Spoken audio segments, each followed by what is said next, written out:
আজ আমাদের বাড়ি এসছে আমার দিদির মেয়ে সুন্দরী, যে এখন রেডি হচ্ছে এবং যাবে ওর বাজারে। লিপস্টিক পরবো বলো? এটা হলো ছাপড়ি।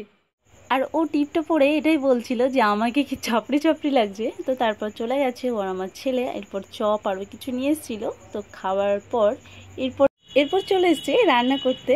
আর আজকে রান্না হবে চিকেন রাত্রেবেলা। আর তিনজন বেশ জমিয়ে খাওয়া দাওয়া হবে আর কি, আমি আমার মেয়ে ছেলে, বাস।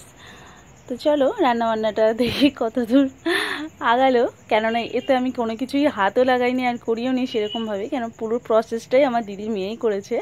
আর এই যে এখন নাড়ছিলাম আমি। তবেও কিন্তু রান্নাবান্না ভালোই করে। আর আমার বাড়িতে আসলে পরে আমারও একটু আরাম লাগে, কেননা আমার তো রান্না করতে হয় না। তো তারপর মাংস রান্না করতে করতে কষা মাংস খাওয়া হলো। আর এরপর রাতের খাবার দাবার সেরে আমার ছোট্ট সোনার সাথে আড্ডা মারতে মারতে ঘুমো দেবো।